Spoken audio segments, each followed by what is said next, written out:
And then after PayPal, then, I mean, to some degree, you know, especially us in Silicon Valley, we kind of understand the internet. We know people. I mean, PayPal is obviously of a scale that, you know, is noteworthy. But then SpaceX just seems really, you know, like, how did you decide that I'm definitely going to do that? And then, like, what's the first thing that you do? Like, how do you even, like, go out? Like, I don't even know how to start trying to make a rocket company. Well, neither did I, really. And in fact, the first 3 launches failed, so it's not as though it was like, you know, spot on. It's like, did not hit the bullseye. But even getting to the point that you're launching rockets, I don't even know how to, like, how do you get there? And like, what did you do on, like, one, how did you decide, and then what did you do on day one? Like, who did you call, or did you write a plan? Did you start, I don't even know. Yeah, actually, I mean, the origin of PayPal is, or rather, SpaceX is that I was trying to figure out why that we had not sent any people to Mars. Because the obvious next step after Apollo was to send people to Mars. So, but what in fact happened was that we sent a few people to the moon, and then we didn't send anyone after that to the moon or Mars or anything. But if you'd asked people in 1969, what would 2013 look like? They would have said there'll be a base on the moon. We would have at least sent some people to Mars, and maybe there'd even be a base on Mars. There'd be like orbiting space hotels, and there'd be all this awesome stuff in space. And that's what people expected. And if you'd said, well, actually, the United States in 2013 will not be able to send anyone to orbit. But I tell you what will exist is that there'll be this device in your pocket that's like the size of smaller than a deck of cards that has access to all the world's information, and you can talk to anyone on planet Earth. And even if you're like in some remote village somewhere, as long as there's something called the internet, they wouldn't know what that means, of course. Then you'd be able to communicate to anyone instantly and have access to all of humanity's knowledge. Said like bullshit. There's no way that that's going to be right. And yet we all have that, and space is not happening. So I was trying to figure out like what was the deal here, and this was like 2001. It was just a friend of mine asked me what I'm going to do after PayPal. And I said, well, you know, I've always been interested in space, but I don't think there's anything that an individual could do in space because it's the province of government, usually large government. But I'm curious as to when we're going to send someone to Mars. So I went to the NASA website, tried to figure out, like, where's the place that tells you that? And I couldn't find that. So I thought, well, like, either I'm like bad at looking at the website or they have a terrible website, because surely there must be a date. That should be a big date, Yeah, it should be like, you know, this should be on the front page. And then I discovered actually that NASA had no plans to send people to Mars, or even really back to the moon. So this was really disappointing. I thought, well, maybe this is a question of national will. Like, do we need to get people excited about space again, and try to get NASA a bigger budget, and then we would send people to Mars. And so I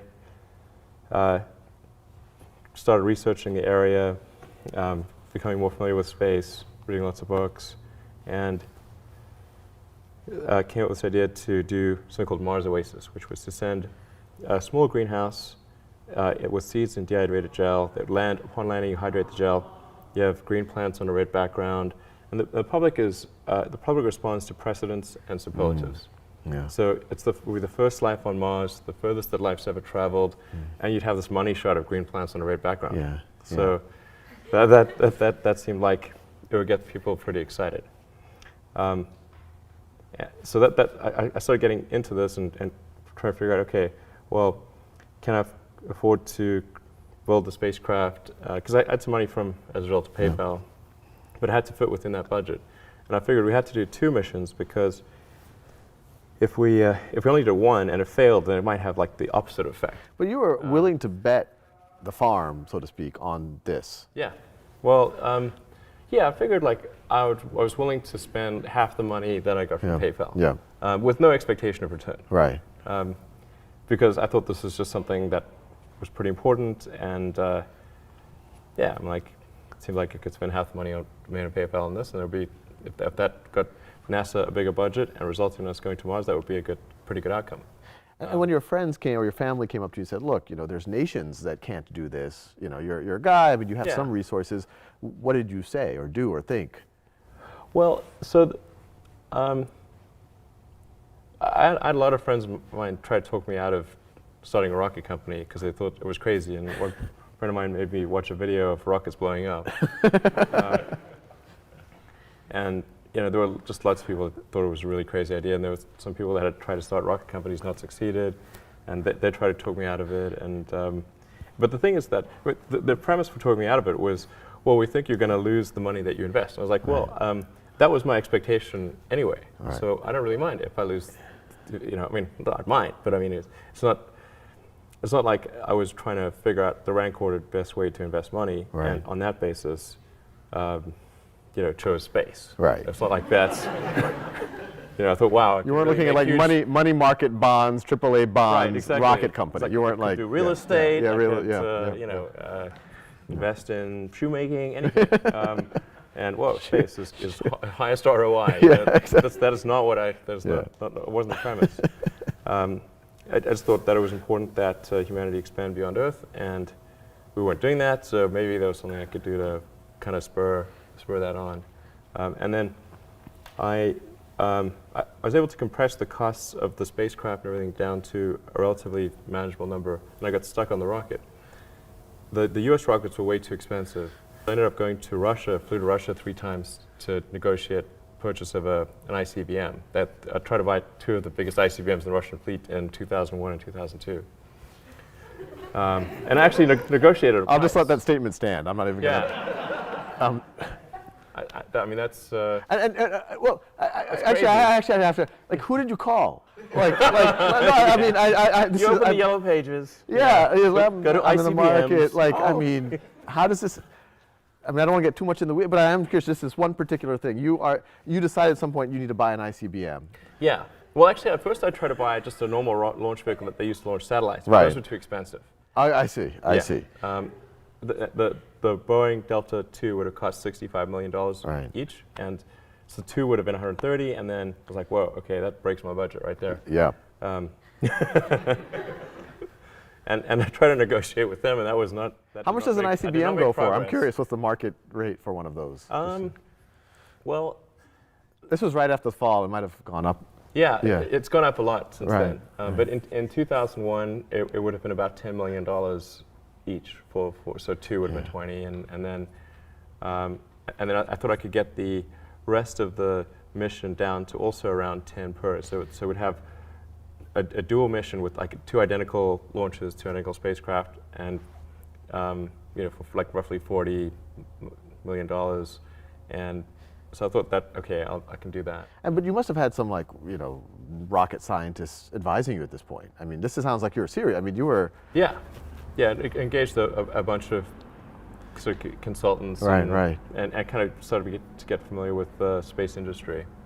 But then after the 3rd trip to Russia, I came to realize that I was actually wrong about that on my first premise, that there was a lack of will. In fact, I think that there's a tremendous amount of will in the United States for space exploration. Because the United States is essentially a nation of explorers. Right. I mean, it's a distillation of the human spirit of exploration.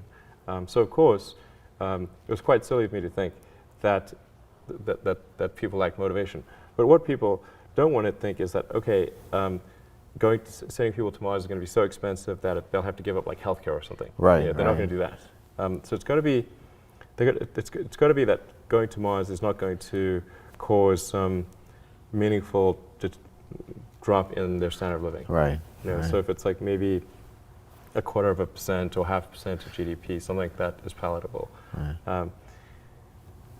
Anyway, so I thought, it's not really going to maybe matter that much if I do this mission, because what really matters is having a way. So I was wrong. I thought there wasn't enough will, but there actually was plenty of will if people thought there was a way.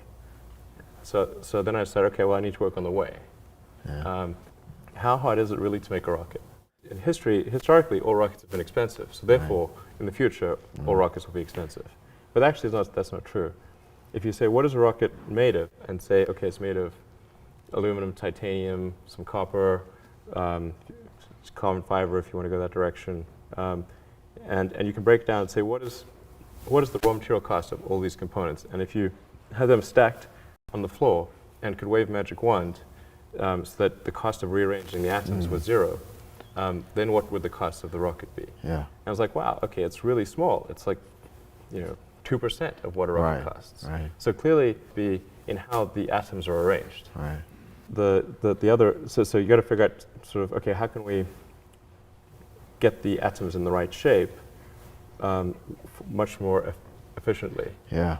And so I had a series of meetings on Saturdays with people that were, some of whom were still working at the big aerospace companies, just to try to figure out, is there some catch here that I'm not appreciating? And I couldn't figure out, doesn't seem to be any catch, so started SpaceX. And you ended up building, I mean, you had some failures, but obviously some huge successes. What was the cost that you were able to build this rocket for relative to what they were being built for before? So let's see. For the Falcon 1, which is the first rocket we built, and the first 3 flights did not make it. In fact, yeah, I mean, we got sort of progressively further, but like the first rocket came and landed maybe a couple hundred yards away from the launch site, and tiny fragments. Anyway, that rocket ended up costing around $6 million. Wow. Compared to other rockets in that class, which were about, say, $25 million. Wow, so significant. Yeah, it's like a quarter. Wow, wow. But there's an even better step beyond that, which is to make rockets reusable. Yeah. So right now, that is around what our comparison price is, excluding the refurbished ICBMs. Yeah. So if you say building a rocket from new, how does the SpaceX rocket compare to a rocket from Boeing or Lockheed? It's about a quarter of the price. However, if we make it reusable, then it can be 2 orders of magnitude cheaper. 2 orders of magnitude cheaper, well, 1/100th the price. That's right. So I mean, and I've For seen you. for only today, Memorial Day sale. And I've seen some. I mean, y'all are doing like these vertical landings. Yeah. Like literally out of like the Yeah. 1950s like sci-fi movies. Yep. And that's what you're talking about. Yeah. Yeah. Essentially, the rocket needs to come back and land at the launch site, and then reload propellant, take off again, like an airplane. And how far do you think we are in its reusability? from that? Like when do you think, like, your best guess when we'll actually see that happening? I'm hopeful we can do it next year. Oh, okay. Yeah. That's we've got some ambitious stuff at Khan Academy for the next year too, so we can compare. We're redesigning the site, Right. We've been working on it for a long time. I should say, SpaceX has been around for 11 years, and thus far we have not recovered any rockets. We've recovered the spacecraft from orbit, so that was great. But none of our attempts to recover the rocket stages have been successful. The rocket stages have always blown up basically on reentry. Yeah. Now we think we've figured out why that was the case, and it's a tricky thing because Earth's gravity is really quite strong, and with an advanced rocket, you can do maybe 2 to 3% of your liftoff mass to orbit, typically, and then reusability subtracts 2 to 3%. Because you have to. So then you go like nothing to orbit or negative. Right. And that's obviously not helpful. So the trick is to try to shift that from, say, 2 to 3% in an expendable configuration, to make the rocket mass efficiency, engine efficiency, and so forth so much better that it moves to around maybe 3.5 to 4% in expendable configuration, and then try to get clever about the reusability elements and try to drop that to around the 1.5 to 2% level, so you have a net payload to orbit of about 2%. But you're doing it at 2 orders of magnitude cheaper. Yeah, absolutely. Because our Falcon 9 rocket costs about $60 million, but the propellant cost, which is mostly oxygen, as 2/3 oxygen, 1/3 fuel, is only about $200,000. Wow. And it's much like a 747. It costs about as much to refuel our rocket as it does to refuel 747. Within. Pretty close, essentially. So what I mean, assuming y'all are successful and y'all have proven yourself to be successful on kind of these audacious things in the past, I mean, what happens? I mean, that seems like what happens in the next 5, 10 years in the space industry if y'all are successful there? I mean, do we get to Mars? Do we have kind of market forces, commercialization of space starting to happen? Yeah. Let's see. Well, the first step is that we need to earn enough money to keep going as a company. So we have to make sure that we're launching satellites, commercial satellites like broadcast communications, mapping, and the government satellites that do scientific missions, Earth-based or space-based missions, GPS satellites, that kind of thing. And then also servicing the space station, transferring cargo to and from the space station, which we've done a few times, and then taking people to and from the space station. So we've got to service the sort of needs, Earth-based needs to launch satellites, and that pays the bills. Yeah. But in doing that, keep improving the technology to the point where we can make full reusability work, and we have sufficient scale and sophistication to be able to take people to Mars. Wow. And so you think this is going to be a reality in what's your best guess of when we're going to have someone on Mars? I think probably about 12 years. 12. That's Give or not. take 2 And you think it'll be a round trip? It'll be. Yeah. It won't just be some type of permanent colony on Mars. Yeah. I think it's probably a round trip. Wow. so for I mean, it's not for sure. I could talk about this for. I mean, the people know I'm. So the aspiration will be a round trip. Yeah. No, this is mind blowing.